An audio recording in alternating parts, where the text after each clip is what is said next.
Jacob, how hot did you say it gets in your room? It's been really hot in Vancouver recently, so it's like 90 degrees right now. It gets that hot in Canada? Are you kidding me? Yeah, dude. It's No like way. 30 Fahrenheit, which is about 90 degrees, or sorry, 30 Celsius, which is about 90 degrees Fahrenheit, I think. It's like times 2 plus 30 is like the rough estimate. So it's, and my room is like, there's a window that just blares in light and then nothing else. So it just becomes like a sauna. So if it's 90 degrees outside, it's probably 110 in my room right now. So my roommates were out of town. I was like sick. We're recording from the living room. We got wide open spaces. We're breathing. Life's good. We have water and Mio on one end with electrolytes. I have wine in the other glass. So we're good to go. I'm still baffled. Did you guys know that it gets 90 degrees in Canada? Did you guys have any idea? I did not know. I didn't know. I thought Canada was just always snow. That's what I thought it was. I didn't know what to expect with Canada. I've never been there before. Snow and ice. That's what I know about Canada. Hey, but I got a question for you. Hey, where does the Fahrenheit and Celsius, where does that match? Where are they equal? Where does it flip? Oh, that's a good question. I think it would be something like, I'm actually not 100% sure. So 32 Fahrenheit is 0 Celsius. I think it would be something around like, it'd be around like minus 25 or something like that. Minus 40. Minus 40. Is it minus 40? All right. There you go. Knew that the whole time? And you just like. I heard that. Actually, I heard that about 2 weeks ago. And I was like, there's no way. Negative 40? Hell no.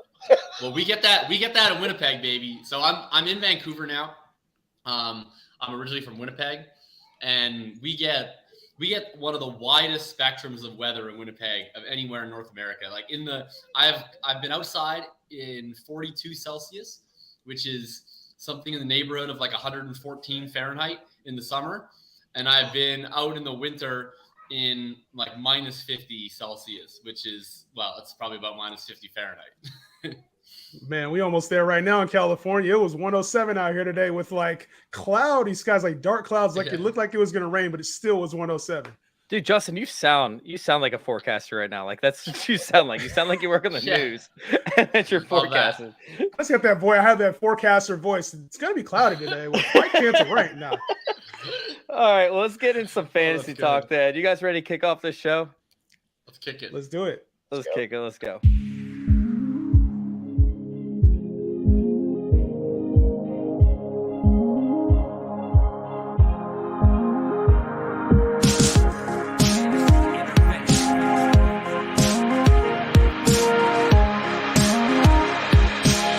This is Fantasy Intervention.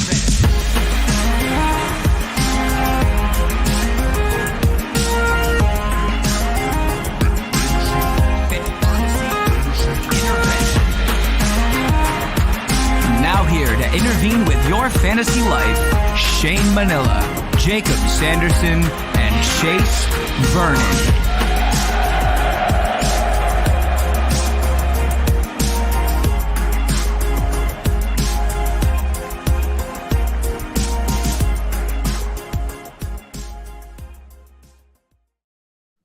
What is up, everybody? Welcome into Fantasy Intervention. Oh, man, do we have a surprise for you? Yes, it is two people that are not only better looking than Shane, but also way smarter. And they're joined by your normal hosts, of course, Jacob Sanderson and myself, Chase Verdon. So I want to welcome in Jay and Justin. What's going on, guys? How we doing? Good, brother. Good. How we doing? Man, I'm phenomenal, man. Phenomenal. You guys ready to kick this off? Y'all been watching some preseason games, ready to break down some of the analytics, some of the players that we want to look at for the 2022 season? Man, I'm so ready. I actually went out and played in a game not over this weekend in Canton, Ohio with one of you guys. And got a little trophy smack ring there in the back. And I'm still sore. I'm still sore, man, trying to get through this house, walking around the house, man. I'm sore as hell. So you know what's funny, right? I actually have to dive into this because we show up, right? We got Justin, myself, we got Matt over there from Trophy Smack, we got Doug, and honestly, we look like a couple scrubs. Like we looked like we were a bottom 3 team, right? In terms of what we were wearing, like, our gear, dressed up. Like half the people that were playing for us didn't even know that these guys are serious.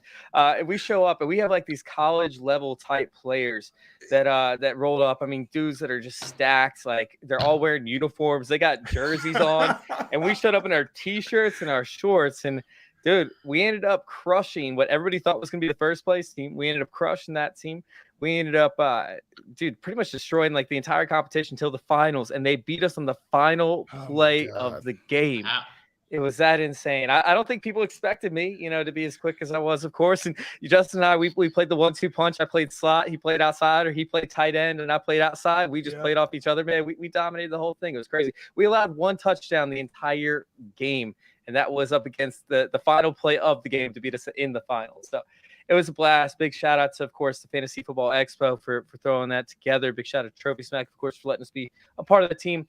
And make sure you guys use promo code CIRCLE. Once again, that's promo code CIRCLE when you guys head over to Trophy Smack. If you guys purchase a ring or a belt, I do have my title belts back here. I'm not going to grab it right now, but you can see this massive trophy over my shoulder. If you guys want to grab a trophy, of course, for your leagues, make sure you use promo code CIRCLE. You get a free $60 ring along with the purchase of a trophy or a belt. Make sure both are in your cart. Woo! All right, let's go ahead and break this episode down. And pretty much I want to talk about the preseason, right? Because preseason is nothing. It's overall, it's nothing. It's something that doesn't really matter to us in terms of like trying to find the stats. But when we look at who lines up with the first team offenses, we look at, who these quarterbacks start to target.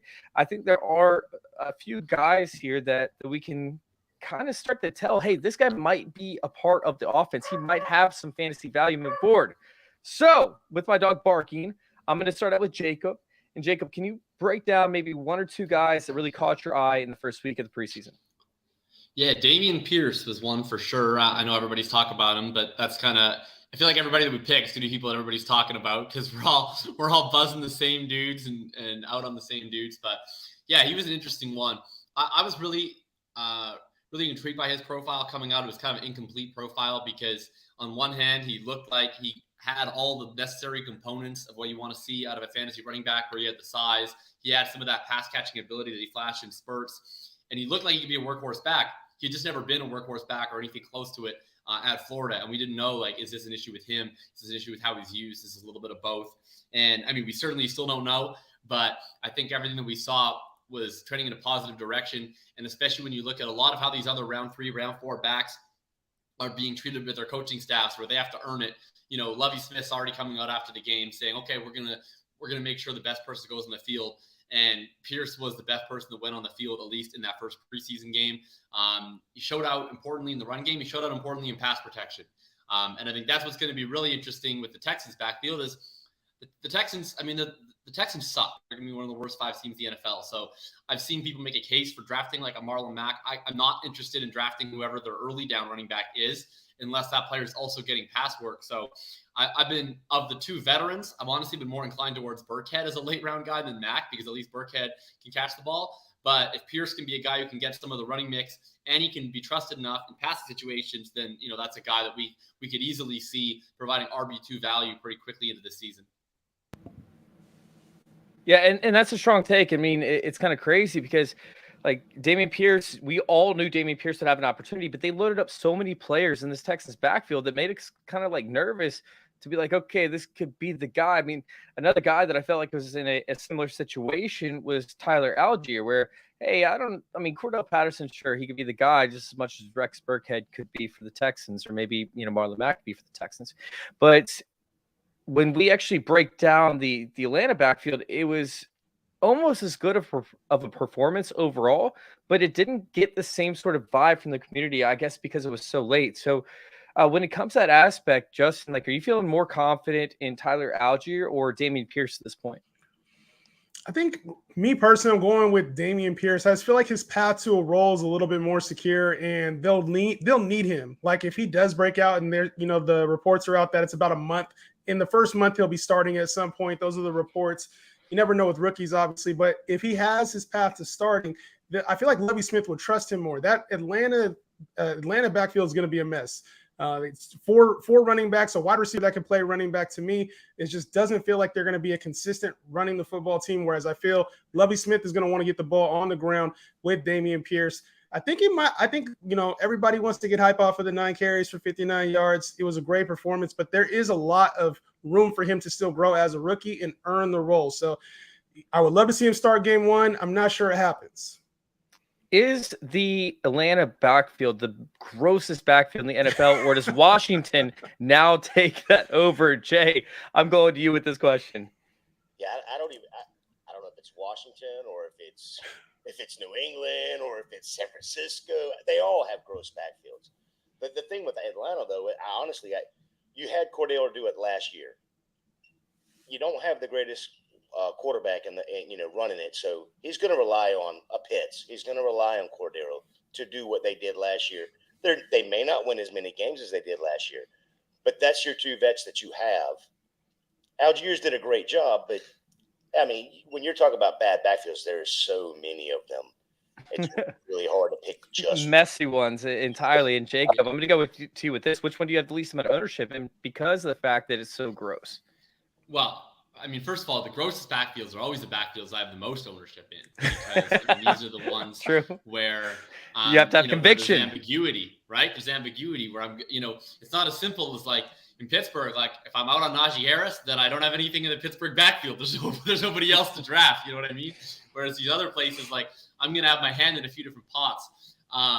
So even if I'm fading a Gibson, I have a decent amount of Brian Robinson or J.D. McKissick. With Atlanta is an interesting situation because what I always try to look for in these backfields, especially these ambiguous backfields, is high-value touches. Which backfields create high-value touches for the running backs, as in targets and as in red zone carries? And last year, Atlanta created a lot. They were a gold mine for high-value touches, even being a bad team, because of the way they utilized running backs in the passing game, because of the way they wanted to use them at the goal line. My only concern with that is losing Matt Ryan, bringing in Marcus Mariota / Desmond Ridder, more mobile quarterbacks who might not be as willing to check the ball down immediately like the statuesque Matt Ryan. I'm not sure that we see the same level of fantasy production out of this backfield. I'm honestly fine with Cordero Patterson. Like, I think that Patterson is a guy where 2 years ago, this is a guy that would have been like the classic round 4 pick that would have been an obvious fade in redraft leagues, like a Mike Davis last year. He's going in like round 8, round 9, round 10. Like, honestly, it's fine. I don't have an issue with where he goes. My issue with Algier is he seems like the least likely guy to play in passing situations. And like, if I'm targeting a bad team's running backs, that's kind of where I want to be, right? I think Patterson could easily have that role. And if not him, Damian Williams is a guy who's played in a lot of passing situations in his career, and he might not have any standalone value. But like, if Patterson is getting the goal line work and he's getting a lot of the passing work on early downs, and then Damian Williams is out there to play third downs, and all Algier is doing is getting empty calorie touches between the 20s, like, you can't make that work on a team as poor as the Falcons. So I'm kind of out on Algier. Well, I mean, let's go ahead and stick with the same team, right? Because Marcus Mariota had a pretty sick debut. He was efficient while taking over for the Raiders. I think it was 2021 when he was efficient, taking over for the Raiders for one game, has a pretty sick game. But him in 2020. But, I mean, he looked good in that role, and then he looked good in the preseason. I know it's preseason. Are you taking anything away from this in terms of his 100% completion percentage, along with his, I believe he had a rushing touchdown as well. We'll go to Jay on this one. What are you taking away from the Falcons and Marcus Mariota? Is he going to end up being able to hold off? 100% completion percentage. Didn't he complete 2 passes? He did. Your options were 0, 50, or 100, bro. I was trying so hard to give a straight 50 face. or 100. Unbelievable. You're a trash human being for that. You're a trash human being. Intellectually dishonest. They go and scout high schools and colleges for flag football at the expo, and then he comes on here and talks about somebody that's 2 for 2 he's 100%. This is Chase for you. Yep. Oh, 100%. I'm converting just all like my Marcus Mariota. This year, I'm going to petition my profs to put only 2 questions on every one of my law school exams. Hey, he also had some rushing yards. And he had a touchdown, true. I think, on the ground. And that's the important stuff, dude. Like, he was taking off, man. He had more rush attempts than pass attempts, which, if you're playing fantasy, you love to see that. I think I love it. That's going to be the biggest thing with him this year is that now Atlanta has a mobile quarterback that's going to be able to do that with them. They didn't have that the last, 22 years with Matt Ryan. So they will have a little bit more. Now, they're not going to pass the ball down the field, so it's not going to matter.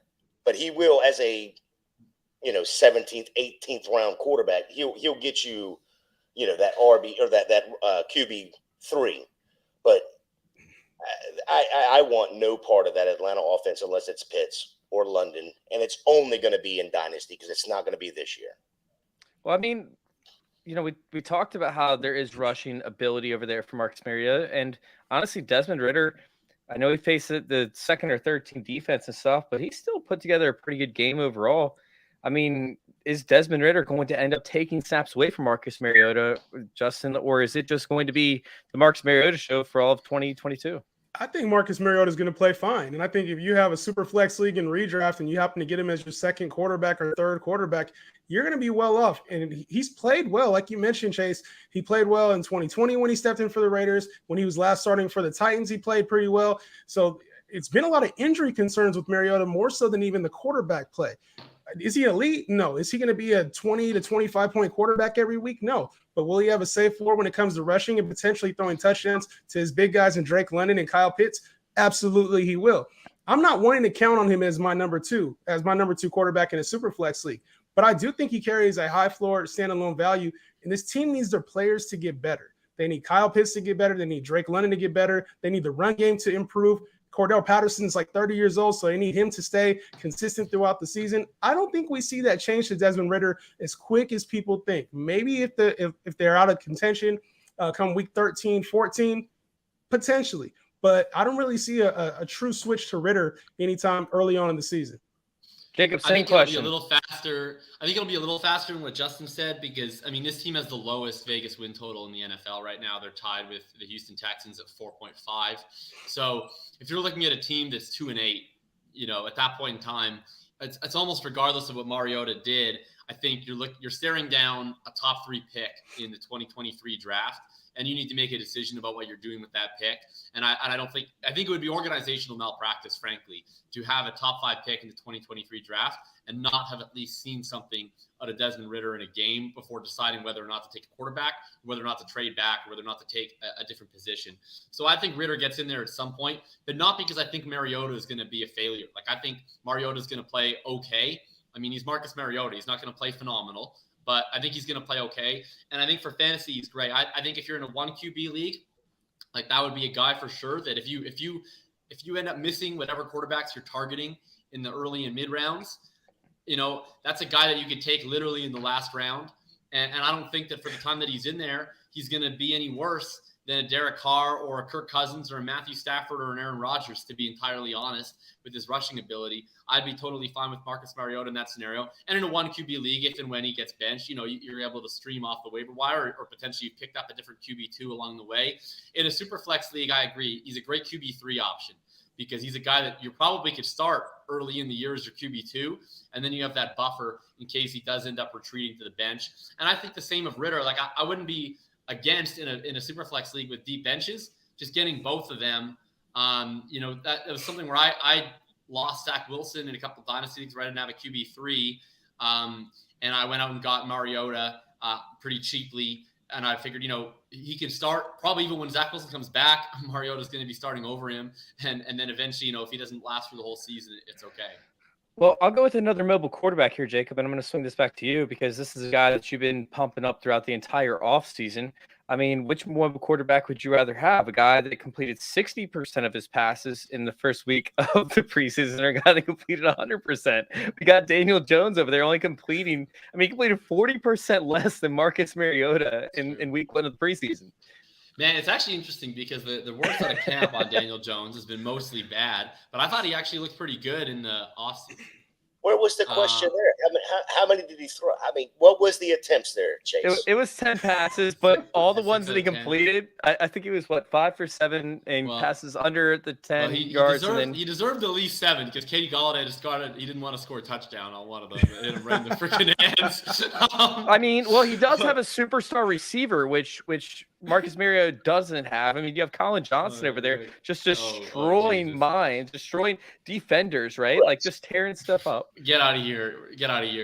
Shane's not here to keep you in check today. You can't have that type. Colin Johnson, baby, let's go. Oh my God. Nice fumble, bro. No, Daniel Jones. I'd rather have Mariota in a 1 QB league. I'd rather have Jones in a 2 QB league because I understand that the media is saying his job is in jeopardy. I think he's in the opposite situation. I don't think his job is in any jeopardy in 2022. It's in a hell of a lot of jeopardy in 2023 for playing in a dynasty league. But what did the Giants get out of moving to a Tyrod Taylor halfway through the year? Like nothing. They're not a good team. Yeah. The first year of the GM. It's the first year of the coach. Just let Daniel Jones ride it out. The best thing that can happen for the Giants is he's good. The second best thing that can happen for the Giants is he's really, really bad. Like I don't see what you get out of putting in Tyrod Taylor, who obviously isn't your quarterback of the future. I don't know. He looked pretty good the other night. He did. Yeah. I thought Jones looked fine in the preseason. Much better than apparently he's been in practice. Well, let's talk about who you guys think is going to be the backup for the Giants. And this is just very brief. I don't want to spend a lot of time on this, but we have like Saquon Barkley, who's had injury history, right? So I think it at least warrants a conversation. It at least warrants a conversation. Is it going to be Rondell Robinson backup running back? Is it going to be Antonio Williams, Garrett Brightwell? Which one do you guys feel the safest drafting in real talk? It has to be Breida. Where's Breida? We're not talking about Breida. Are you guys fading Breida? Breida hasn't. He's got an injury, but she just comes with that in the packaging. It's like you open up a hockey card and say, "Oh, I got a Matt Breida." Oh, it just broke. Shatters in the wrapping. What are we talking about? Saquon's not getting hurt. Saquon's gonna have a monster year. Yeah, hey, I'm with all the Saquon hype, baby. I don't want to see him come off the field for 17 games. Let's go. 100% of snaps times 17 games, no injuries. Let's do that. So quads, no chase. You feel the same exact way. You feel the same exact way as the Giants do because they did nothing to bring in anybody of note behind Saquon Barkley. Are running backs. No, like this is what there's honestly. I think that Barkley might be the only actual player who's listed with an RB beside his name that gets touches in most games because I honestly think their complementary running backs are Tony and Rondell Robinson. Like just with the type of skill sets that they have, like they're going to run them on some jet sweeps. Yeah. They've been lining them up in the backfield. So like I think that in like the 20% of running plays that Barkley isn't involved in, it's going to be some mix of just Daniel Jones keepers, jet sweeps to Robinson, jet sweeps to Tony. And if God forbid Barkley was to get hurt, like then I think Breida will get a mix, but like I think you'll see a lot of carries for Robinson and Tony. It'll be a mix. Like they don't have anybody. It's not Gary Brightwell. That's not a person. I don't know who that is. You do know that Rondell Robinson weighs like 120 pounds, right? I think played running back, bro.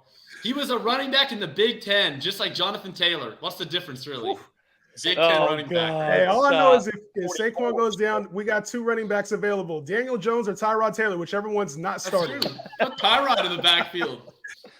Oh my God! All right, Jay, we need to move on from this, man. We need to move on. You put Colin from this. Johnson in the backfield? We need to talk about no, because he's too valuable on the outside. No, so we need to bring up another wide receiver that impressed less than Colin Johnson because there was no wide receiver that impressed more than Colin Johnson. So who was the second most impressive wide receiver for you? Chesky. Stop it. Wide receiver. What was his name? The guy that caught the big pass. Same line that Pickens did. It's actually hilarious. Like literally, Pickens and Olszewski both put up 3 catches and a touchdown with the ones. We've elected Pickens to Canton. It's hilarious to me. Pickens is going to Canton just for the block. What are you talking about? Yeah. That was lit. I like that. That was sick. I enjoyed that.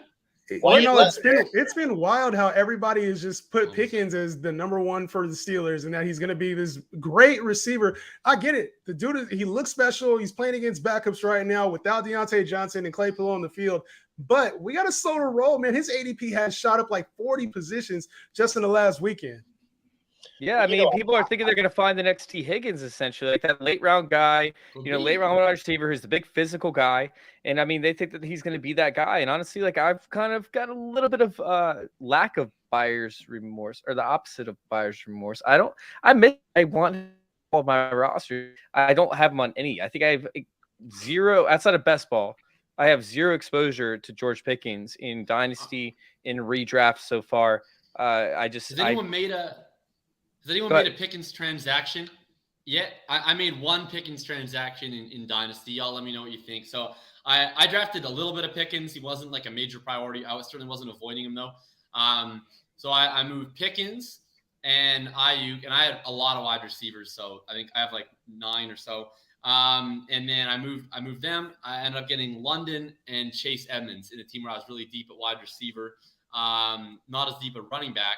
I'm still seeing Pickens personally in like that second, third tier of wide receivers. Like I'm still clearly London is my number 1.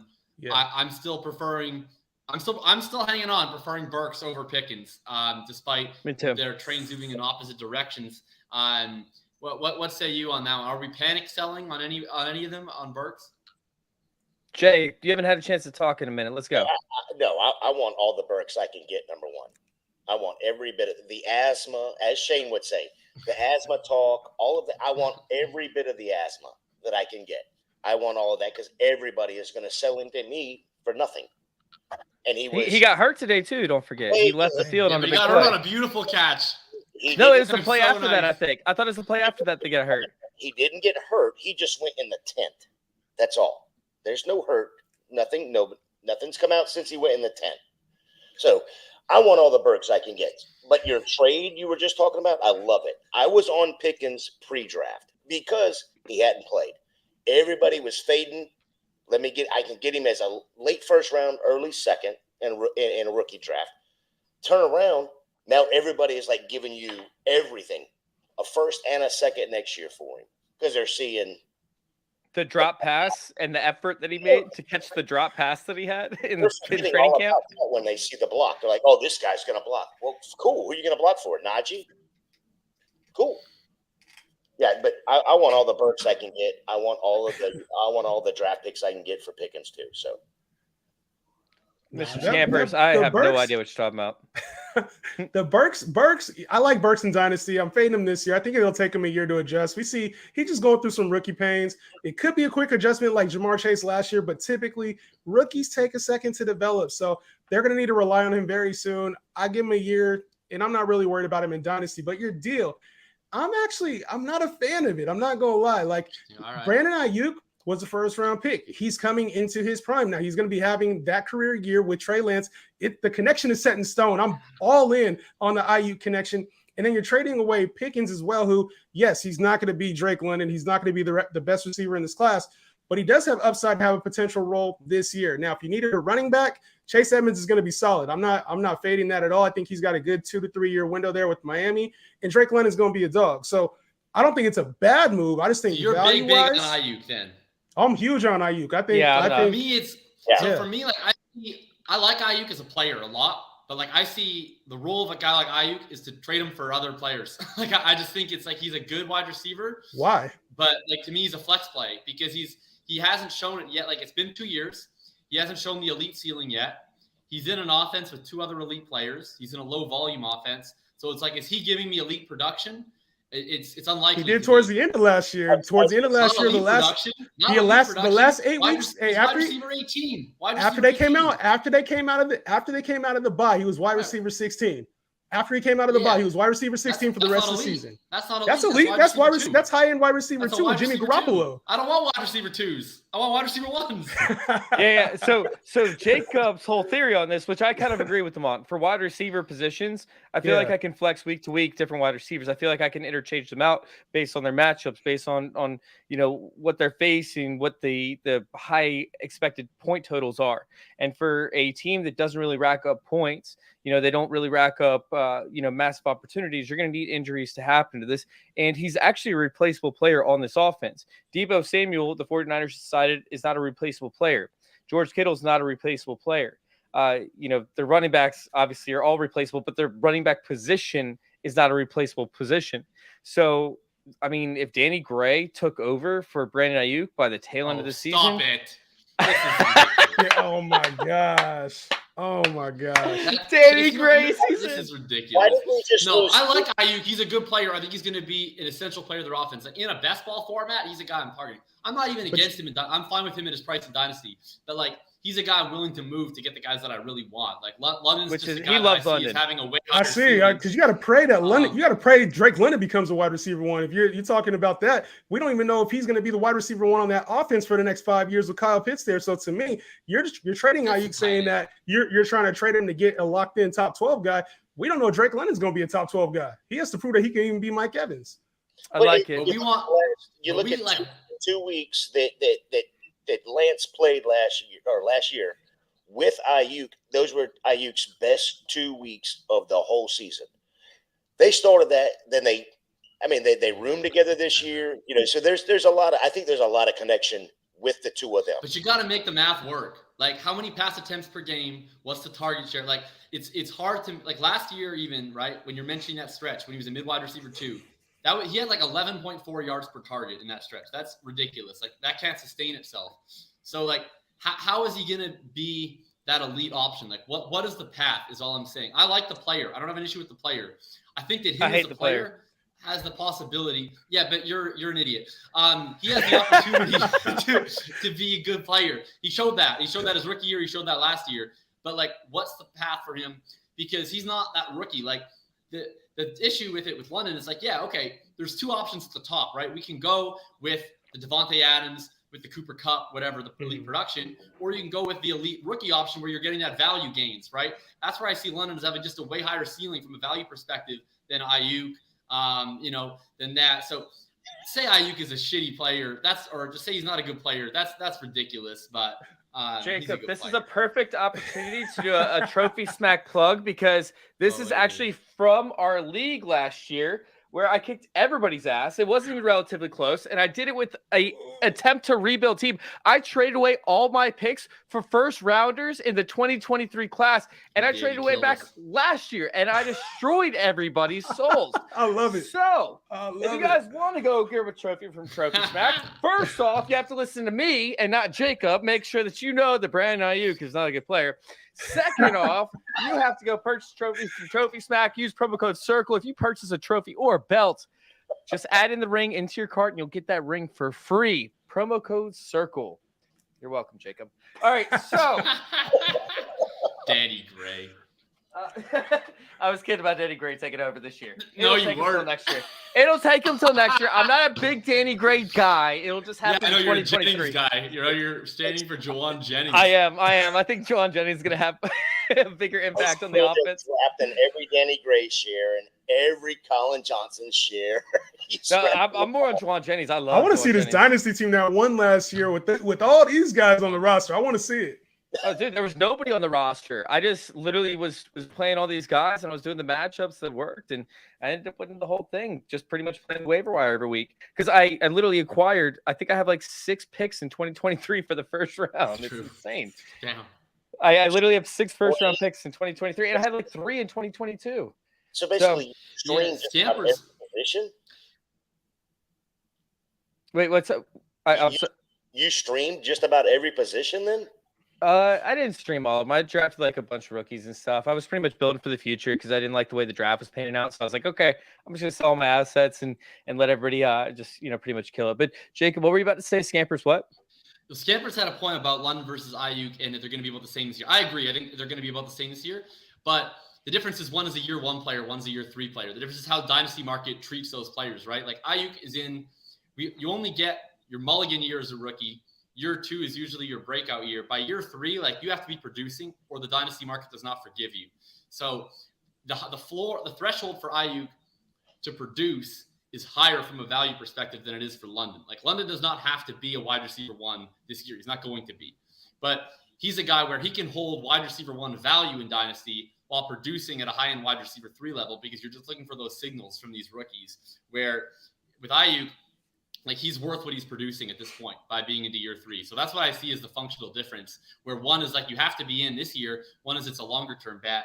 Like I see London as the much higher ceiling player long-term versus Ayuk, even if the production this year is the same. I mean, by the same token, I don't expect Pickens, like as much as people love Pickens, I don't see a path for him to produce meaningfully like at all this year. I think Ayuk and London produce similarly. I don't see Pickens being like a starter this year, to be honest, outside of best ball leagues, because I mean, the Pittsburgh offense isn't good. Deontay is very good. Claypool and Freiermuth, I think it's like within Pickens' range of outcomes that he passes those two this year. I don't necessarily think it's even like likely or assured. Like he could still be the fourth option and be a good player. Yeah. I'm just not. That's the value, I think, when you're mentioning, Ayuk versus London. I get it. London has the higher ceiling. Ayuk maybe doesn't have the same ceiling as London, but the Pickens for Chase Edmonds part is where I think you're talking about that value. George Pickens does have that ceiling. Now, whether it's a very slimmer chance than it is with Drake London, obviously, but he has that range of outcomes because Deontay, what you mentioned, is good. He's not locked in as the wide receiver one for this team for the future. He got a 2-year deal. Claypool, who knows if he's going to be there or not. At some point, this will be George Pickens will have his opportunity. Now, I'm not saying he's going to be a top 12, 15 guy guaranteed, but it's in the range of outcomes. Yeah, I think I agree with that. So to be clear, I'm like much higher on Pickens than Ayuk. Like I view it as more as Ayuk for Edmonds and Pickens for London as well. Yeah, because I don't want year 3 wide receivers who aren't producing on my team. I just want them out of my team. I want them traded for stuff that's either going to score me points or for rookies or for picks. Like so, you doubt my boy Ayuk, man. I love the player, but it's my mindset in Dynasty where like Ayuk's one of my favorite players. I'm dispassionate with these guys where like if I'm looking at year 3 plus players, if I don't foresee them in the top 12, then I don't want them on my roster. I want them either to be picks or rookies or veterans. So it's just hard for me to see like a guy like Ayuk. It's like it's not that I'm like trying to get rid of him. But as soon as I see something that I want, he's the first type of guy that I'm going to look to getting rid of to facilitate it. Because to me, he's just floating in the middle world right now, which is not where I want to live. But I understand that he's a really good player. And if he burns me, I'm okay with it because I'm drafting all of them in best ball. So go ahead. Real quick, let me go ahead and specify this real quick because I think there's kind of like a disconnect as to the conversation. Jacob values every player as a piece to his portfolio. So essentially he views them as like a stock to where like, hey, this player's stock could go up X amount. This player's stock could drop this amount. So although Ayuk's ceiling isn't as high as Drake London's, his floor is significantly lower if he doesn't produce by next year. We could be talking like Devontae Parker, like levels of drop in value after this year if Ayuk doesn't produce. If Ayuk gets hurt, if something happens to Ayuk. Meanwhile, if Drake London gets hurt, if Drake London puts up nothing, we'll just blame it on Marcus Mariota in 2023, and they'll be drafting a brand new quarterback, and all of a sudden Drake London is a wide receiver 1 potential because he's walking into a brand new situation. So that's how Jacob operates, and Jacob actually kind of values his players. It's more like a stock option versus like an actual value of what he perceives that player to be. I 100% get that. And so my point is, though, if Drake London comes out and he gets 800 yards this year, which is around where Brandon Ayuk was his first year, and then he has a sophomore slump, which a lot of rookies do, are you taking it? Are you having the same type of value associated with Drake London in year 3? Or like, oh, now it's time to get him off? Or you're absolutely. He has breakout potential because year 3 is typically breakout year for wide receivers. Well, it's year 2. The year 3, I feel like, is a thing of the past. Like the year 2 breakout has been more common in recent years. The year 3 is the next most common. But my issue with it is rookies traditionally get a mulligan through year 1, unless you're like fully go like full Terrace Marshall, N'Keal Harry, like right. Denzel Mims, yeah. Denzel, like if you're just like kind of good, right? Like if you could just like, I don't know, like Michael Pittman, Rashad Bateman, like guys that are like not that great in their rookie year, but like good enough. Like Rondell Moore. Dynasty market. Yeah, I think that the dynasty market punished him too harshly. Dude, they really did, to be honest. So I actually agree with you on Rondell Moore. I don't understand why people are quite as low on him as they are, but like that tier of rookie, right? Like the market's very forgiving too. Then you get like, I mean, the best thing about fostering a rookie is like you don't even have to do that much to get like full on rocket ship level market valuation, right? Like what was like T. Higgins? I don't know what he did in his rookie year. I don't remember offhand, but it wasn't like he wasn't a wide receiver 1 or whatever, but he was already valued like a wide receiver 1 in Dynasty before he produced like a wide receiver 1 for fantasy. And that's the kind of potential you have with London. With year 3 guys, I agree. There's a shot at a year 3 breakout. I guess I'm just picking my spots. Like, for instance, Jerry Jeudy and Ayuk, I think, are kind of in a similar scope right now. But I'd probably rather bet on Jeudy because I think he has the easier pathway to the elite production, being with Russ, being in Denver, versus Ayuk is just in a tougher spot to me in San Fran in a low volume offense. And maybe you disagree with that, and that's totally fine. But I think that's where I see it. So with London, it's like, yeah, I think he has the immediate potential for high value. His floor value-wise is pretty safe. But, yeah, 100%. If we're sitting here after the start of year 3 and he's in a similar spot to Ayuk, he's probably getting punted, unfortunately. Ayuk's a guy that I've traded a lot because I've had a lot. Like, he's a guy that I did really, really believe in. And I still believe in as a player. It's just like he's not a guy that I'm like, sell, we have to get rid of, fire sale. I'm totally fine with my roster. It's just he's a guy I'm willing to use. Like, if someone's like, oh, would you throw in a first? I'm like, I don't want to throw in a first, but I would throw in Ayuk. That's like sort of how I view it because I don't want to move those picks of those rookies. All right, That's so tough. we got to move on. We got to move on to a new topic. We're going on forever, baby. We could, trust I me, like Jake and I could have a conversation about 2 players for probably an entire hour. I mean, we've done 3-hour-long podcasts. Yes, it would. It'll be like Donovan Peoples-Jones versus Dontrell Hilliard, and they'll be like, Oh, I love it. I'm all about that. I'm all about that combo, baby. Man, we could literally talk about it forever. But no. Danny Gray versus Jawan Jennings. Let's talk. Colin Johnson. No, I do want to talk about one player though. I want to bring up one player who actually graded out as the best player in preseason thus far at the wide receiver position. Ooh. All right, can you guys guess? You can't look it up. Don't get on your computer. Don't even try. All right, who is? And we already talked about it, Jay. So you can't say anything. Who is the number 1 wide receiver according to PFF thus far throughout the preseason? Can you give us a hint or something? Yeah, I need a hint. Yeah, he's way down the board. Way down the board. All right, so he ran 4 routes. Damn, I just went blurry. Are you kidding me? The mic lost focus. That's because of this crap you're talking right here. I can't get back. Come on, let me back in. He ran 4 routes. He saw 4 targets. He had 3 receptions for 53 yards. Bowden Jr. Lynn Bowden, baby, there. I'm back in. I don't know how I knew his exact stat line, but yes, as soon as he said 4 targets and a 4 touchdown, routes, I knew 100% it was Lynn Bowden. It's because I put a post up the other day and you liked it. Way Did down. I like it? I don't know if you liked it or not, but I definitely put it up. I saw from someone. Maybe it was you. I don't know anybody else on my timeline that'll be tweeting about Lynn fucking Bowden, so it probably was you. It probably was. No, I was like, I could have seen that a lot of places. I was like, no, I wouldn't have seen that a lot of places. Who else is tweeting one about place that only. guy? One guy. No, we'll talk about like the most relevant wide I receiver love that him so actually is so amazing. Lynn Is Bowden, Bowden a wide receiver, a running back, or a quarterback at this point? What does he classify? it doesn't. He's a player of all positions. He's just that talented. The Giants' backup running back. I just want to know how many fans are about to lose from watching this show because we're talking about fucking Lynn Bowden. We're talking about Lynn Swan. No. So let's talk about the highest rated relevant wide receiver. No, I'm not talking about Tyler Johnson. I'm talking about Amon-Ra St. Brown. He gained the best overall performance in the preseason. But I mean, that's not really anything, right? Like it doesn't really mean anything because he only ran 4 routes as well. He only saw 2 targets compared to Lynn Bowden's 4 targets. He only caught 2 balls compared You don't want to convert that into a percentage? 2 out of 4? That seems to be right. Is that too high of a number for you to pull up the percentages? Wait, 2 targets, 2 catches. That sounds like it's 100% catch rate. It's 100%. You had 100% catch rate. Yeah. Twitter thread incoming. Lynn Bowden, it wasn't his fault. That's like great news it was for Amon-Ra St. Brown. But Amon-Ra St. Brown only had an ADOT of 9 yards, while Lynn Bowden's was 16.5. And Lynn Bowden had 55 yards compared to Amon-Ra St. Brown's 29. And Lynn Bowden had a touchdown. He had a touchdown. Amon-Ra St. Brown didn't have a touchdown. So which wide receiver? No, I'm just kidding. What's your take on Amon-Ra St. Brown? Is he going to be a focal point of this offense? Like, what do y'all think so far? Is it game on for Amon-Ra St. Brown? Because I'm still not on board. We'll start out with Jay. Yeah, I'm on board. But you got to remember that he also does a live show on Tuesday nights. So he's got that's probably why he couldn't go 16. He only went 9. Remember, he does that live show.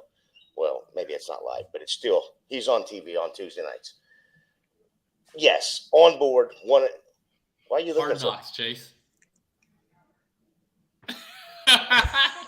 He couldn't figure out the show. I can see it in his eyes. He's like, what's he talking about? What are you talking about? Oh, look. Yes. What's going on? I was so confused. Yes, on board. I think bringing in DJ Chark, I think, having a healthy Swift, I think having a healthy Hawk, they're going to take up some of and he's just going to give him all the room to run. He's going to get his targets the same as he did last year. Jacob would be better at the stats, but I honestly believe that Amon-Ra is still going to be a top 10, top 12 at the worst. Oh, Jacob didn't like that. Oh, that was a little hot. That was a little hot. But DJ Chark, bro. Jamison Williams, bro. I was with you. Hawkinson. I was with you. And then you were like top 10. I don't think Zamo's not going to play the first 4 or 5 weeks. Yeah, I still think I'm with you. I'm with Chase, man. I'm with Chase on this one. I'm not all in on Amon-Ra St. Brown. I know what he did. What about the rant? What about the rant? He's a good, honestly, the 16, I know all the 16 receivers in front of me. Well, Josh Rosen knew all the 9 players ahead of him and what happened, right? So I don't want to hear that. I think he's a good player, and I think in real life he's going to be way more valuable for this Lions team, just like he was last year. But I do think this team revolves around DeAndre Swift, TJ Hawkinson. They added in other assets to the team. I'm just not buying a full, I'm not taking him as my wide receiver 3 ahead of some of these other guys. That's all. I think he'll be a great talent on the field. I think he'll be productive. But am I pegging him for 1,000 yards? No. 10 touchdowns? No. And there's other guys down there at that same level, the Rashad Batemans of the world, that are going after him that I'm taking 100%.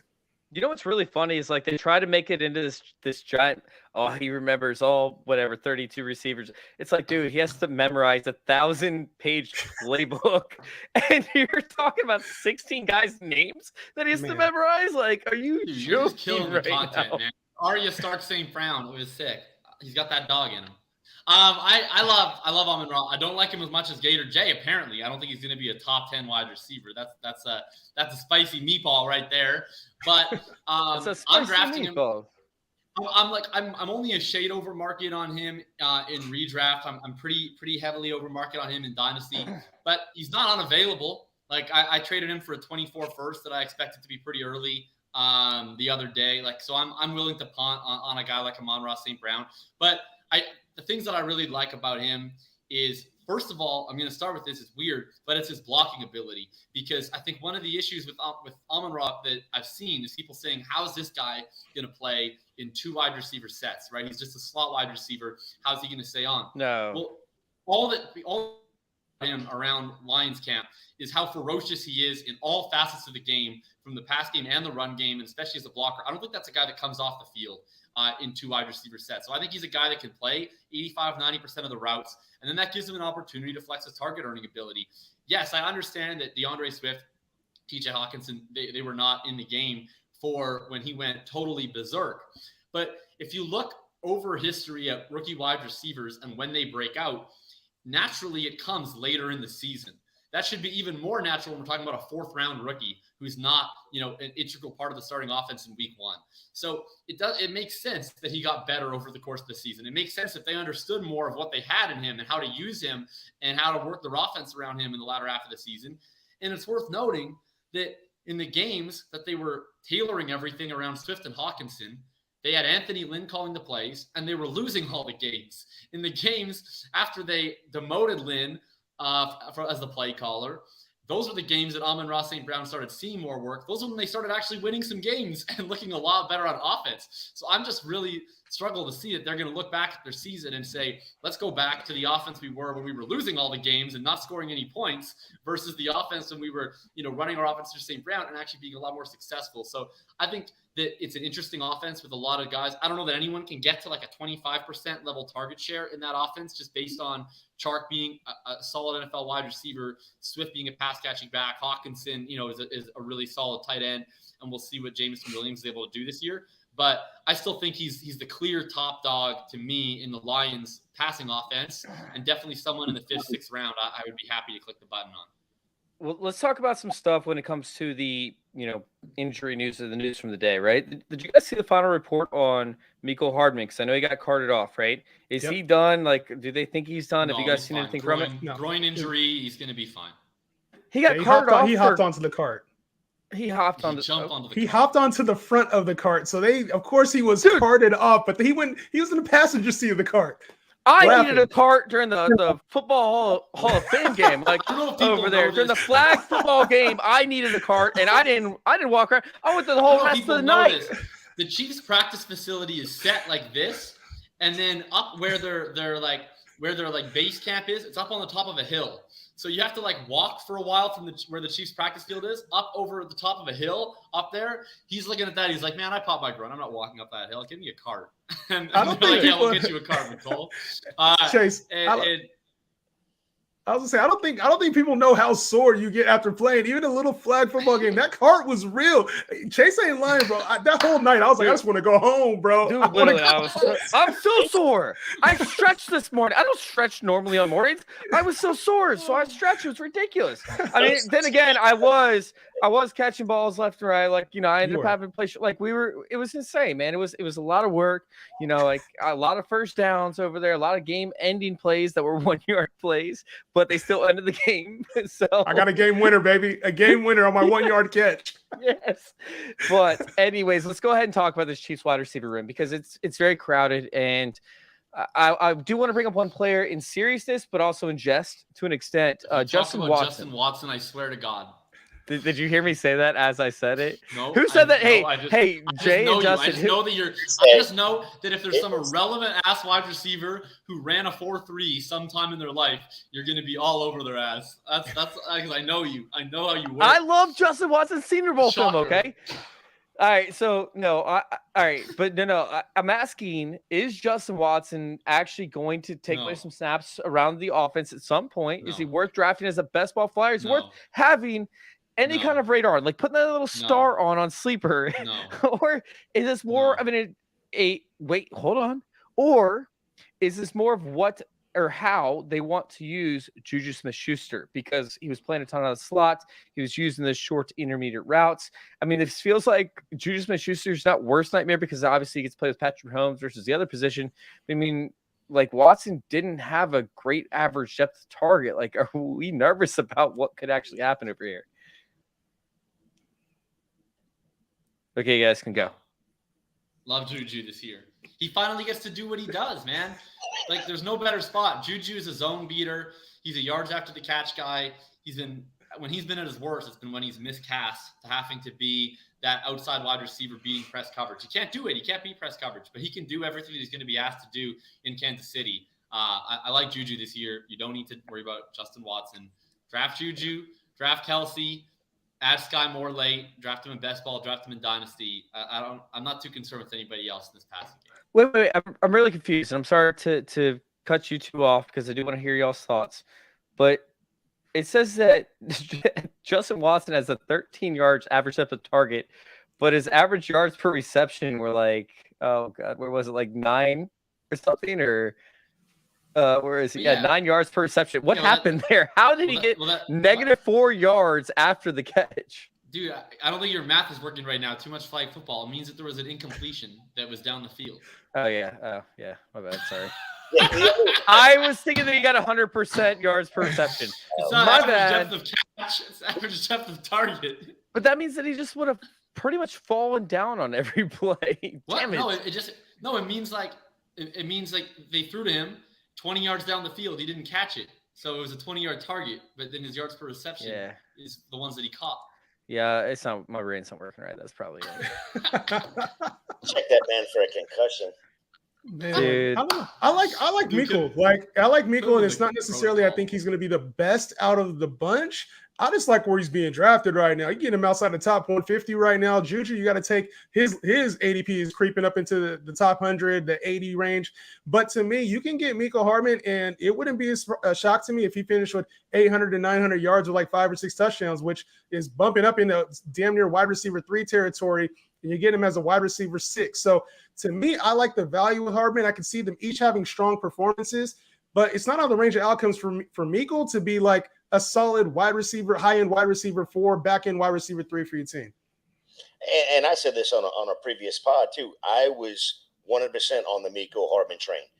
I think he can take over a lot of what Tyreek did, stretching the field, playing the slot. I really do. The only other position, or the only other person I want to take in that Kansas City Chiefs wide receiver room is going to be Sky Moore. and that's just in Dynasty. But Mecole Hardman, I truly think cross in the middle, speed after the catch. That's the only one I want to touch over there. No Sammy Watkins? Color me whatever the like most out anyone can be on anything is what I would like to be on Mecole Hardman. I want not be associated with these blasphemous takes about a bad player. What's bad about him? What don't you like? What don't you like about him? So Jacob hates wind sprinters. Targets. No, he's not even a wind sprinter. He's a gadget guy. Like they tried to make him a wind sprinter and he wasn't good enough at it. So they went and paid Marquez Valdes-Scantling to be a wind sprinter. He's just nothing. Like he's never earned even more than 20% of targets on his routes. And it's always been short area targets because what he's been really good at has been in space as a gadget player, but he hasn't shown the ability to be a complete wide receiver. He hasn't shown the ability to earn targets in the intermediate to deep areas. So I don't think he's going to play a whole lot. Like I just think maybe he's the wide receiver 3 in week 1. I think Sky's going to pass him quite quickly. I think it's Juju. MVS, I don't think is like a fantasy guy, but he's going to play a lot of snaps just because of what he brings to the offense as the deep threat. And then I think eventually it's going to be Sky as the 3rd. I think Mecole is going to be kind of the gadgety wide receiver 4 he's always been. You don't think he would? You don't think a lot of that winning his target percentage on his routes? You don't think a lot of that had to do with Tyreek Hill and Kelsey being on the field at the same time as him? I think a lot of it's going to have to do with Juju and Scott being on the same field at the same time as him. Like I don't think Hardman is really an NFL wide receiver. Like he hasn't shown that he is yet. He wasn't that player in college. He hasn't been that player yet in the pros. Like I haven't seen any evidence yet that he can be that guy. So it's a struggle for me to envision that. Like I don't think he's going to play a whole lot. And because he didn't play a whole lot in 3 years, right? And then they could have made him that guy, but instead they went out and they paid Juju, they paid MVS, they drafted Sky Moore in the 2nd. So to me, it's like, what does that tell you about where they view Mecole Hardman filling into that offense? And to me, it's that he's a gadget guy, which I think is what he's done best. Like I think he's a really useful player to have in the scheme. He has a useful set of skills, but I don't know, certainly not my guy. All right, so we're going to go ahead and close the show out with the tight end discussion. And it's actually not going to be some irrelevant tight end that I come up with, on the tail end of a lot of my takes that I have. I ended up going back and looking at the stats from week 1. And Dallas targeted their tight end 10 times. Washington targeted their tight end 9 times. Same thing with Seattle and Jacksonville. So that means Schultz, Logan Thomas, Noah Fant, and Evan Ingram could very much well be in play. This is something that I look at in the preseason because it shows what type of offense they want to run. We all knew that Ron Rivera likes to use the tight end. I mean, that's been evident since he came to town. We all knew that Doug Peterson targets tight end because guess what? That's all Doug Peterson does. He targets the tight end and the running back. He doesn't even target wide receivers. In terms of Noah Fant, we know that he has a connection with Drew Lock, of course, but also like they can't get the ball to the outside, including Geno Smith. Meanwhile, we have Dalton Schultz, who I just am in love with. So if you had to, we'll do MFK, Mary Fuck Kill, and then one that you wouldn't even hang out with, like you wouldn't even be caught dead in a room with, you would just go. You would never even meet them in the first place. So it's not even worth killing them. It's Mary Fuck Kill left on red. Like, which one are you going to end up killing because you hate them so much because they're going to leave you empty-handed at the tail end of your years if you do draft them? Like, they're going to end up screwing you over. Which one would you start from week to week? Which one do you keep the entire season? Which one would you not draft at all? We'll start out with Jacob on this one. Jacob, between these 4, if you need me to read them again, I will read them again. Yeah, please read them again. Yeah. Dalton Schultz, Logan Thomas, Noah Fant, Evan Ingram. Okay. I'm getting married to Noah Fant. He's just, really? I think he's the best player of the bunch. Really nice value right now, I think, in drafts. Probably in your standard redraft league, like he's not much more than like a late round tight end stab. But in best ball, like when he's going in round 15, he's my ideal tight end 2 option. I would fuck Evan Ingram for sure. Like I think that this is, I don't want to make a long-term commitment to Evan at this point in time, but you were really, I like what he's really doing. Emphasized the fuck on that one. Yes, yeah, I'd fuck him real good. He's another guy that I like the value on. He's down in the round 15, 16 in best ball. He's a guy that's shown like very legitimate target earning ability. He was 23% target share just 2 years ago with the Giants. Thing is, like, you're talking marriage, I need a dude who's going to hold my hand in that situation. Evan Ingram, he's not that guy. It's going to fall right through his fingers. Just he just got married. So I can't have well, good luck to that woman. So I can't marry Evan Ingram, but I'm all right with with a 1 year stand on Evan this year as a late round dart. Schultz, I'm killing. I don't mind the player, but I just think he's not a meaningfully better player than all these other late round tight ends like Ingram or Fant. When you look at where he's earning targets, how he's earning targets, his profile, he's very much in the realm of like a 15 to 16 target share, 20 to 22 targets per route run. He's an okay tight end. We're paying this massive premium because of the offense he plays in, the vacated targets. That's a guy I'm going out of my way to avoid. And Logan Thomas, is he going to play football this year? He's on injured reserve, so we don't have to worry about his situation. I'm leaving Logan Thomas on red. I want him to focus on his health.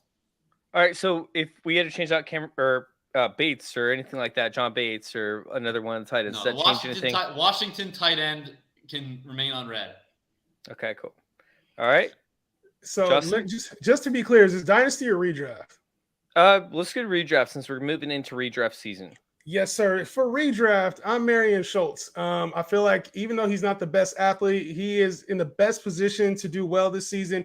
Dak needs a wide receiver too. I can't even name the wide receiver two, and I do this shit all day. So for me, I love Dalton Schultz to come in there and actually have a good season. If he has around 1,006, that would not shock me. I think he's in the top 5 to 7 range of outcomes there.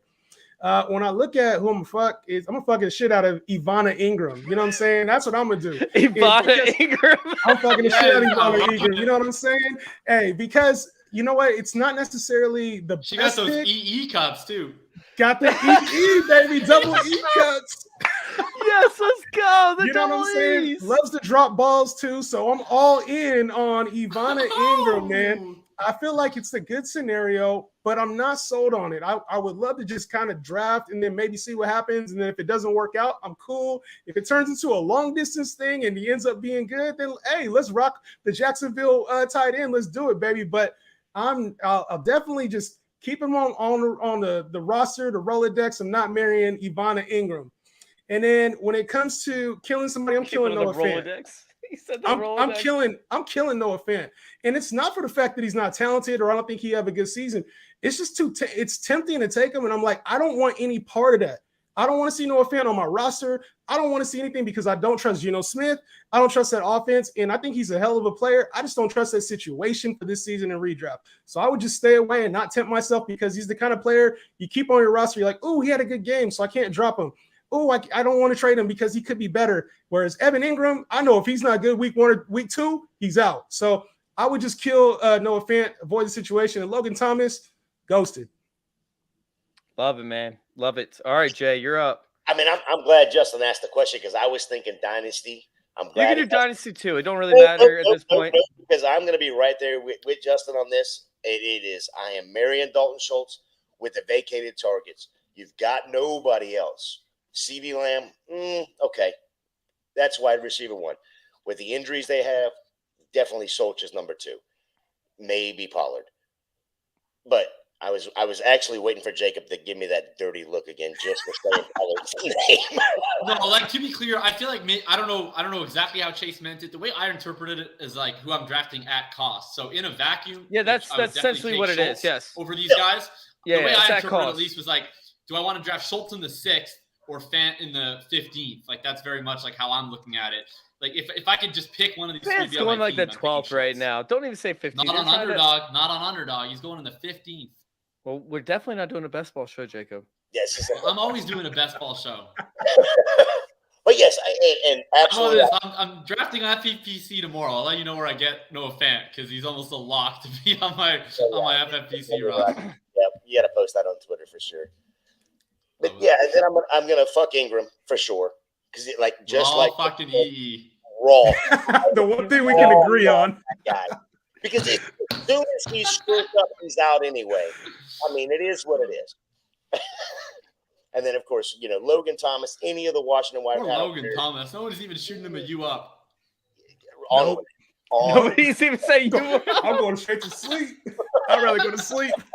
No, so I do agree with the Schultz thing, right? The Schultz, like this year, Schultz is going to be the wide receiver. Say something to Logan at least, Chase. Say something to Logan. I'm passing Logan to the homie, to the dry homies. Logan's getting passed, bro. To the dry homies.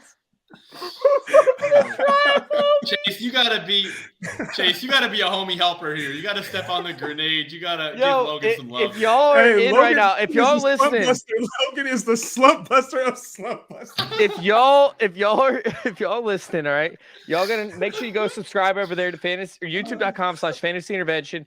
Make sure you hit that subscribe button. Make sure you guys hit the alerts, turn us on. We go live on Wednesdays. Just hit the alert just so you know when we're on. We always have great guests like these two right here. But you also got to make sure you stay tuned because I'm going to ask these two where they can find them so that y'all can tune in to enjoy their shows as well. But this is going to be my take. I'm going to go ahead and marry Dalton Schultz. I mean, we talked about the amount of volume he's going to get. I don't care if he's earned a 17% target share, whatever. The offense is moving. They're seeing red zone opportunities. They're seeing opportunities to get first downs. And Zeke, he's wearing down a little bit. I think these third downs will be a little bit longer where they're not going to be able to just pound them away. We're not going to see as many 3rd and 2s, 3rd and 3s this year, in my opinion, especially without having Amari Cooper there. And Amari Cooper, by the way, was a big converter of first downs over there. So Dalton Schultz is now becoming that guy as we're going to see a ton of bracketed coverage over there on CeeDee Lamb on 3rd downs. So I think Dalton Schultz is going to be that guy who's going to finish out as the tight end 3 on the season. Meanwhile, we're going to have Evan Ingram. I'm going to agree with you guys. We don't need to talk about it too much more. I'm going to fuck the hell out of Evan Ingram. I'm going to get the juice where I can, just get it in when I can. Meanwhile, we're going to end up, I'm going to surprise some people. I'm going to go ahead and I'm not going to just leave Logan Thomas on red. I'm going to kill Logan Thomas. I'm going to kill Logan Thomas. Honestly, better. Put him out of his misery. Yeah, I can't. Like I'm gonna end up drafting him. I've already have drafted him, and I know he's gonna end up screwing me over. I know he's a tight end in Ron Rivera offense, but you're never gonna know when to start him because Ron Rivera, the day that you know when you're gonna start him, Ron Rivera's gonna do the opposite, just like how he should be, training Antonio Gibson to pass block. Instead, he's just giving the responsibility to somebody else. And he's like, yeah, fuck you. You're going to go play on special teams and try to learn how to pass block over there with a guy running full speed and shooting on a dead set spread. No, Ron Rivera, you do not know how to develop young players. And that has been Ron Rivera's Achilles heel his entire career. The only time he's been any good is when he ended up signing a bunch of free agents and he was able to coach guys with thick skin because they already knew how to play. Ron Rivera does not know how to develop young guys, so he's going to keep on giving young guys opportunities until he eventually falls out of the league. That's going to be what's going to happen with Ron Rivera. And meanwhile, I'm going to go ahead. I'm going to leave Noah Fant on red because if you end up drafting Noah Fant where he's going, there are other tight ends, Hunter Henry, somebody like that is going to be on a better offense, and this offense is going to be so bad. Now, Noah Fant, the good thing that he does is he breaks tackles. I want to say like back 2 years ago, I think it was his rookie year, right? Back in 2020, rookie year, I think. He ended up putting up 34% of his yardage on 3 plays. The only thing is you didn't know when to have those 3 plays. You didn't know where they were going to come. It's very similar to last year. I didn't have the percentages, but I did notice the majority of his plays, big plays, fantasy outputs, I should say, came on big plays. You just don't know when you're going to be able to get that. Meanwhile, you have DK Metcalf is also big on big plays. Tyler Lockett, you'll see some volume, good on big plays. You just don't know when you can do it. So like he's kind of like that last person at the bar where you've seen them be the last person at the bar. You might be attracted to them, right? They might be sexy as fuck. And you want to bring them home. You want to take them home and you want to do like gnarly things to them. But they've also been doing gnarly things to other people, and they've been screwing people over the entire time. And guess what? You're going to end up regretting that a month later when you end up getting the call where, hey, I'm going to need child support, or, hey, you got some things you might need to wear some protection for the next time. You're going to end up regretting it, so I'm going to leave that one on red. I don't even want to get in bed with that one with Noah Fant. So I'm out on Noah Fant. 1 month? Usually it's 9 months, but I mean, just... Dude, some of those people, they want child support right away. What are you talking about, man? They're not going to wait 9 months for child support. But yeah, that's where I'm saying with Noah Fant, man. I'm so out.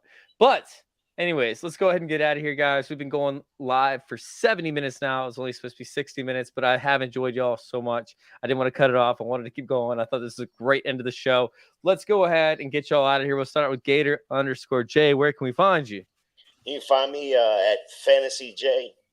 77 over on Twitter. On Thursday nights, I'm over on the Dynasty Gamut on the Going for Two Network. I appreciate you having me on, Chase.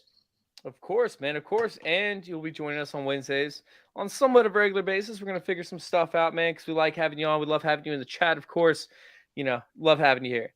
I didn't want to go and press my luck, Oh, you're good, my friend. You're good. You did great tonight. I really appreciate you.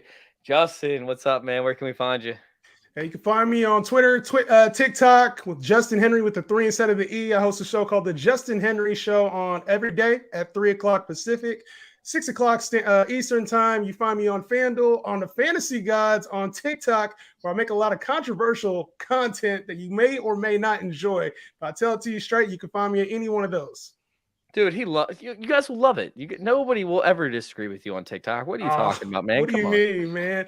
A lot of people love me. They call me the God for a reason. There's a lot of people that hate me for that same reason. I ain't gonna lie.